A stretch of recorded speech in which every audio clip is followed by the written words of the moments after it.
Hi everyone, I'm sharing a project with you today using amazing crafting resin. And right now I'm just showing you how to mix up the resin. So the yellow part is the hardener, and it comes with 2 mixing cups and a couple of mixing wooden sticks. And then I just use my own plastic cups to mix the 2 parts together. It's a 1-to-1 ratio, and you can pretty much just eyeball it. Even though this is the first time I'm using this particular type of resin, I have used other resins, and it doesn't have to be completely perfect on the 1-to-1 ratio. As long as you have those mixing cups handy and you can eyeball it, you're good to go. So basically, when it first goes into the mixing cup, as you can see, it's a little bit milky, and you just stir slowly, and I use the stick to go around the sides of the mixing cup to make sure that everything gets in there. And once it starts to turn clear, you'll actually feel it heat up, and surprisingly it got quite warm while I was mixing it. Not so hot that it hurts your hand or anything, but it's definitely, you can feel a reaction going on in there. And then once it's nice and clear, you're ready to pour. So this does have a super fast working time, and this was part of just the trial and error of trying this out for the first time. I did find on both times I mixed here that I did have some waste because it sets up so fast, and so I would definitely recommend mixing smaller amounts rather than larger, so that you have time to pour before it starts setting up. So first of all, I'm just pouring it directly into this face mask that I picked up at Hobby Lobby, and I wasn't sure exactly how much to put in there because I watched this technique, and I'll link the video below. This is called slush casting, and you're not filling the entire mold. You're actually just going to get the face detail of the mold, and it will set up to where you can lay it flat, face up, and it will show the full 3D effect of the face. So even in that maybe 30 seconds or so of pouring, I wasn't able to pour any more of the resin in there because it was already starting to set. So that just shows you right there, because this is in real time, that it sets up very fast. And the next time I use this particular face mold, I will probably mix up a little bit more of the resin and just work really fast. But as you can see, it's already white and hardening inside the cup, and it's not usable after that. So while I was waiting for the face mask to set up, I went ahead and took out this Sculpey mold that I picked up yesterday, and I wanted to try out using the resin in these little faces. This is a push mold, and again, I didn't have to use any type of mold release. I just went ahead and mixed up the resin and poured it directly into the mold. And then I went ahead and checked on the face mold, because once you touch it, as long as it is not coming off on your finger and you can't make a fingerprint in it, then it's ready to demold. So I went ahead and set the little faces mold aside, and I was going to start to break away this mold. Be very careful if you're using a craft knife.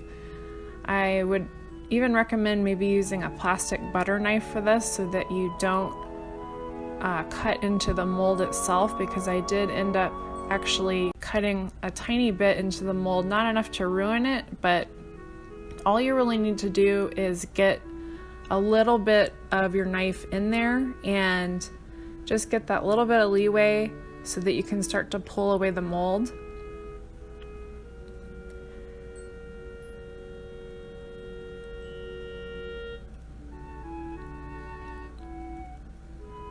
And then you're just going to go around the border and pull it out all the way around.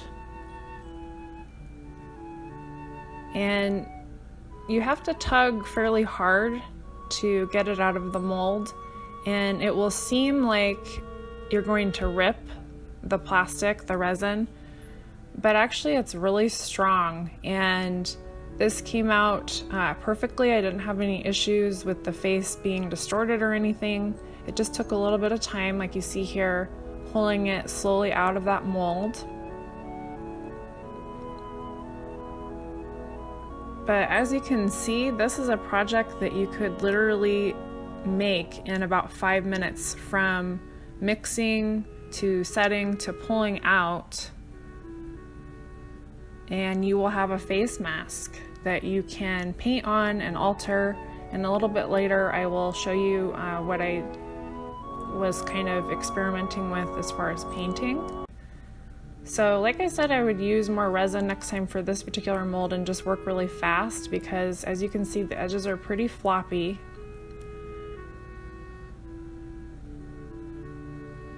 And I'd like to have a stronger base around the edges of the face. So now I'm just going to show you the mixing process again, so you can really get a look at what it looks like when you first put the two mixing components together.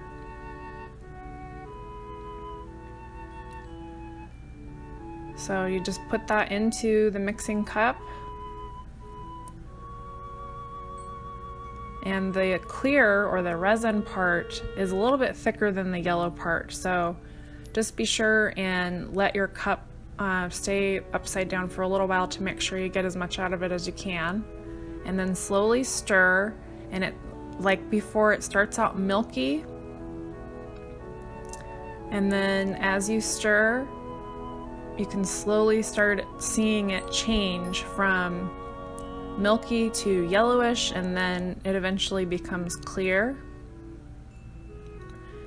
And once again, I over poured this time, so I definitely recommend mixing a smaller amount unless you are really familiar with it and you can work faster than I did, because what ends up happening is I start to pour the resin into the small face molds, and I did have more waste this time. I had a backup mold off to the side for any extra, and I ended up not being able to pour the rest of it, but I was able to pour into all of these face molds before it set up, so that was great.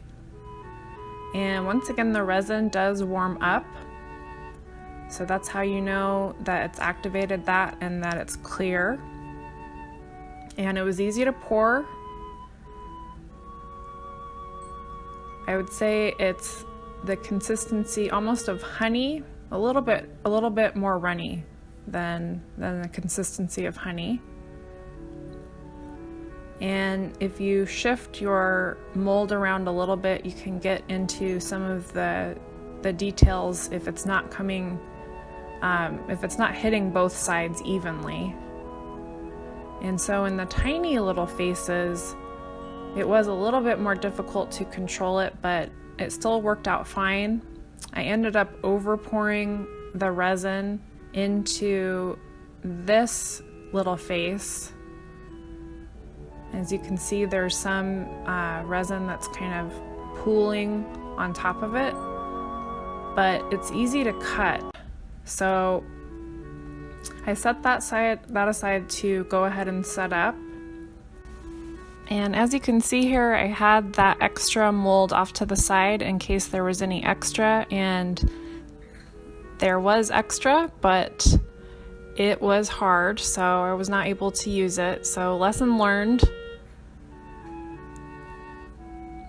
And then I decided to try cutting around the edges of this face to make it a little bit more even. And some of that floppiness did harden a little bit, so I'll definitely be able to glue this onto a surface.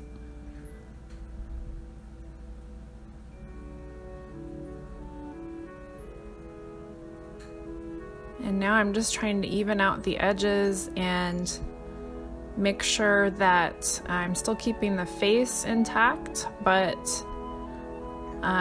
make sure there's not any kind of weird angles or corners sticking out around the sides of the face.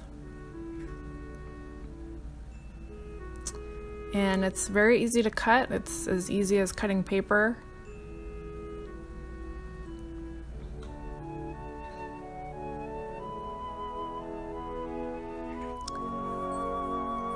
So now I decided to try out putting some white gesso onto the face mask to see how the plastic does with the gesso.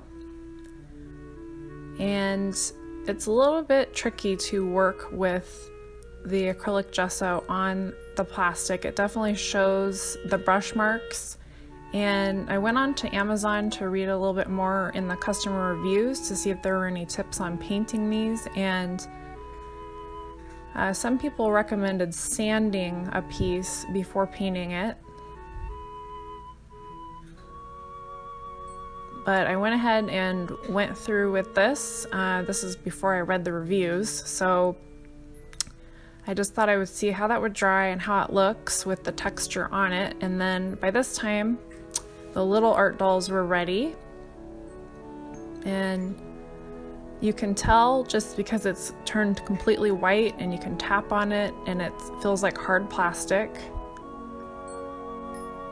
So this is definitely one of the advantages of working with the fast curing resin is you don't have to wait overnight for it to be ready to pop out and work on.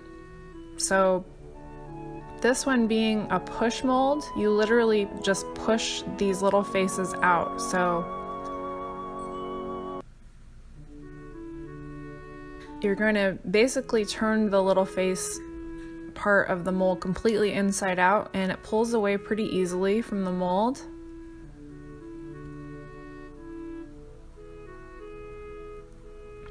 And I was really happy with the detail that came out. They look exactly like the faces do on the packaging.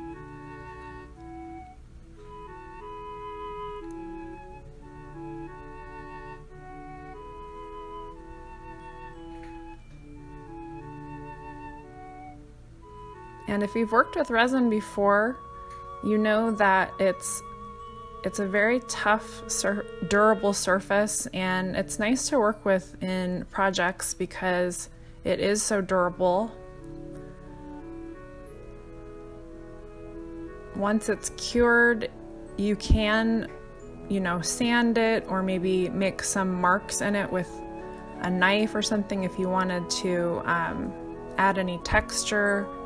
But I really like how detailed and durable it is in such a short amount of time. But like I said, the only drawback really is that the fast curing time can work against you if you don't work fast enough and if you mix too much resin.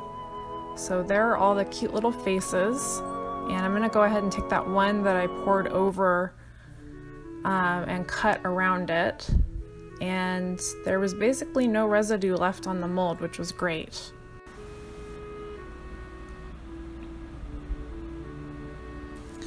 So now that these are demolded, I took that one that had a little bit too much extra resin on top and I just snipped around and just kept rounding it off the little sharp points. The plastic was pretty tough, but you can still definitely get it back to a round shape, and you could go even a little bit further and take some sandpaper to it and sand it down, and that way it would round off the edges and make it a little bit smoother.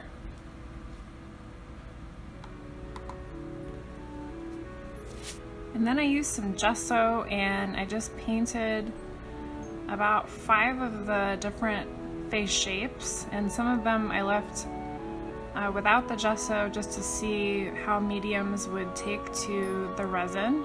So in the next part I'll be showing you some of the painting that I did of these, and I used also some spray ink, alcohol ink, distress paint, and then I go over it with some metallics. So I just let all of those dry. So I'm using Mystic Turquoise Metallic Wax. This is by Finnabair. And I just wanted to see how it did on the gessoed little face. And you can apply it pretty easily with a finger, and for the little nooks and crannies, I just use a Q-tip to get into just the little crevices around the eyes, the nose, and the mouth. Now I'm using aged brass metallic wax.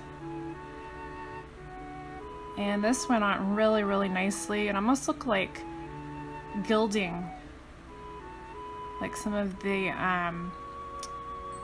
gilding leaf that you use on art. Just had a really rich, very metallic but still aged look.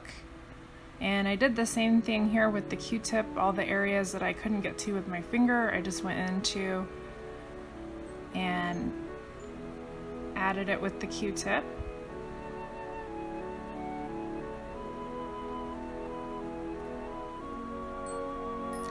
And now I'm just using one of my go-to mixed media paints. This is the Momenta No Drip Stencil paint, and it's a very vivid metallic, kind of a brass color, and I just use a Q-tip for that.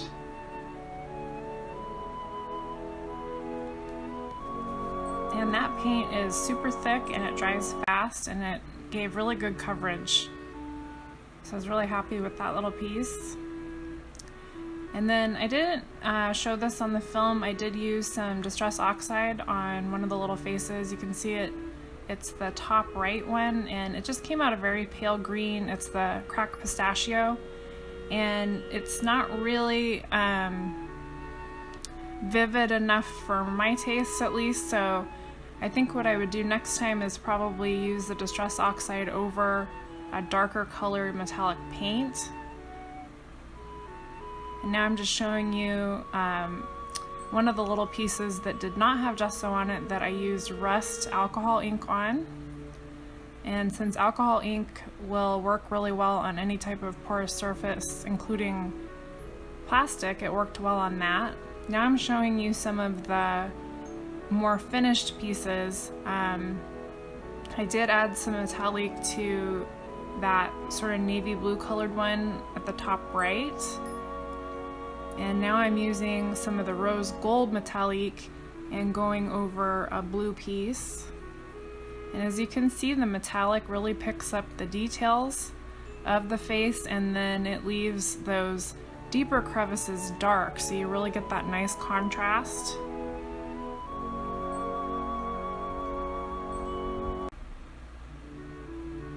And then I just went over and kind of burnished it a little bit. And this one I painted with green distress paint, and then I just went over it with some of the Mystic Turquoise.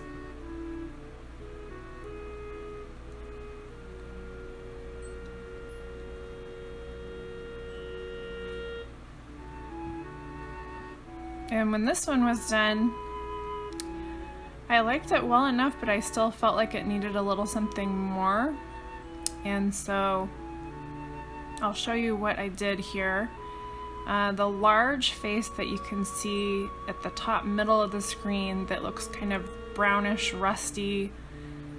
What I did there was I used Distress Stain. I did 2 coats of Distress Stain, and it pooled really nicely, and of course it's reactive with water. So I thought I would add some microbeads to it.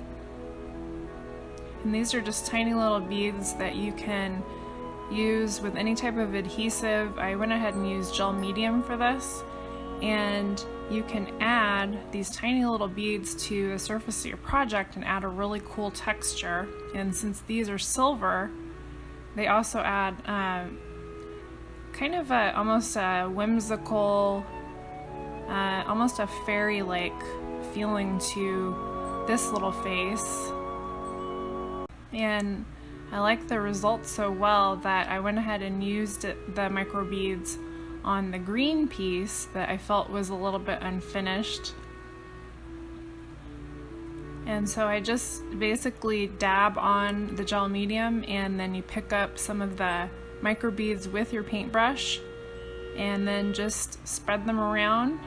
Give them a good coating with the gel medium so that they're attached firmly.